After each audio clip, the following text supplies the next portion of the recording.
À côté de ce spécimen de chèvre pakistanaise aux très grandes oreilles, vous avez un métis, bouc sans naine, chèvre du Sahel, la tête petite triangulaire, les petites oreilles qui sont suspendues, le cornage qui est bien équilibré, retourné en arrière d'ailleurs, mais une chèvre qui est plus longue que la chèvre du Sahel et qui a également un gabarit, en tout cas très fort. C'est des chèvres qui peuvent faire 80 kg contre les 25 à 50 kg maximum pour la chèvre du Sahel. Ensuite, ici, vous avez ce spécimen de chèvre du Nigeria. D'accord? Donc, ce sont véritablement des chèvres du Sahel qui sont mixtes, qui produisent et du lait et de la viande. La quatrième race, c'est la chèvre Bauer d'Afrique du Sud, au cou rouge, très souvent. Le reste du corps reste en blanc. Ce sont des chèvres à aptitude de bouchère développées, des chèvres rustiques, prolifiques et qui également, en tout cas, sont adaptées au climat sahélien typique comme le Mali. Donc, chèvre du Nigeria,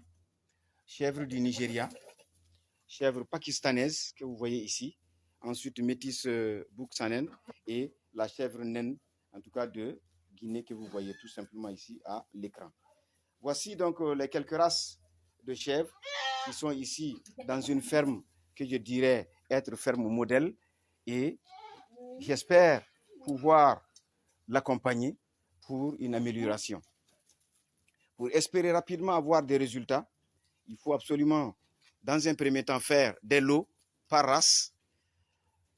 Les rousses de Maradi à part, les sahéliennes du Nigeria à part, les pakistanaises à part, les métis sanen à part et aussi tout ce qui est chèvre du Sahel pur également à part.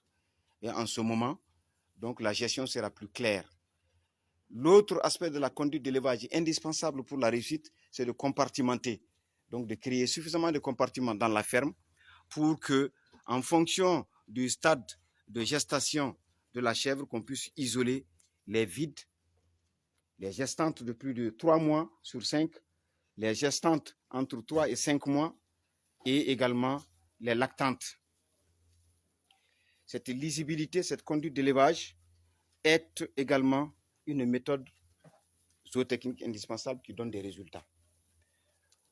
Nous croyons à la chèvre, nous croyons au développement de la chèvre. Nous espérons qu'un jour, il y aura une filière caprine développée à part. Il y aura l'installation des coopératives dans chacune des régions du pays pour développer la production de lait et continuer également à développer la production de viande. Il reste entendu en termes de rappel que 80% de la viande consommée à l'intérieur du pays est basée sur la chèvre, beaucoup plus prolifique que le mouton et également beaucoup moins cher que le mouton, donnant à peu près la même viande. Donc l'élevage caprin est un élevage à multiples avantages, en commençant par le lait de chèvre. Nous rappelons que la chèvre donne un lait très riche en calcium, très riche en phosphore et du coup un lait qui apporte la bonne santé et aux enfants et également aux vieilles personnes.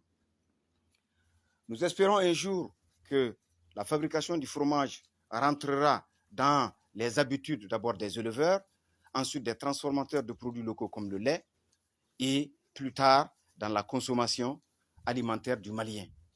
Le fromage permet de conserver le lait frais après pasteurisation, contrôle qualité, transformation et de pouvoir le mettre à la disposition des Maliens qui sont à 1000 km d'ici.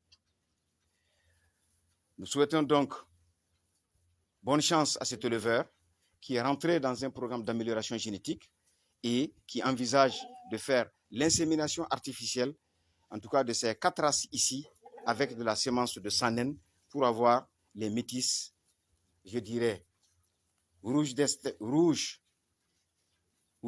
sanen, nigérienne du Sahel sanen, pakistanaise sanen, naine de Guinée sanen, chèvre du Sahel également sanen.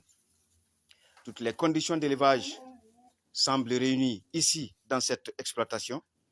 Une chèvrerie qui met l'ensemble des chèvres à l'aise, bien aérée, avec un ombrage, avec des tôles, des panneaux solaires pour rester encore dans le respect de l'environnement, et également une bonne alimentation, non seulement en fourrage plus de 70% de la ration, mais aussi des concentrés à base de tourteaux de coton, à base de soins de maïs, à base aussi de tout ce qui est calcium, de calcaire également, pour en tout cas une bonne complémentation minérale.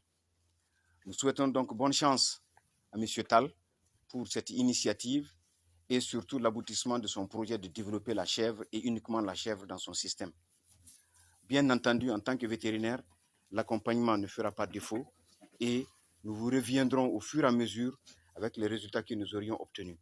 C'est donc la conclusion de notre première visite ici, agréable d'ailleurs, et aussi un appel à l'ensemble, en tout cas, des autorités en charge de l'élevage, principalement en charge des productions des industries animales, donc à se focaliser, à créer une véritable division caprine dans leur direction, au niveau régional, au niveau local, pour que cette filière prenne son envol.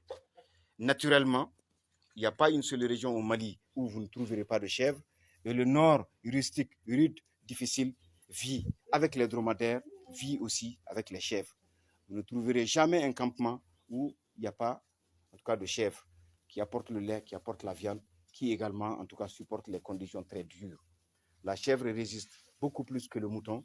Elle est beaucoup plus prolifique également que le mouton et elle se débrouille beaucoup mieux à rentabiliser, en tout cas, les fourrages, quel que soit leur état de pauvreté. L'état d'Ambompo le prouve ici. Et le tout, c'est d'avoir une bonne conduite d'élevage et puis vraiment de gérer au mieux, de façon rationnelle, cette exploitation de plus de 50 chèvres, sélectionner des chèvres de qualité naturellement. Donc, je vous remercie.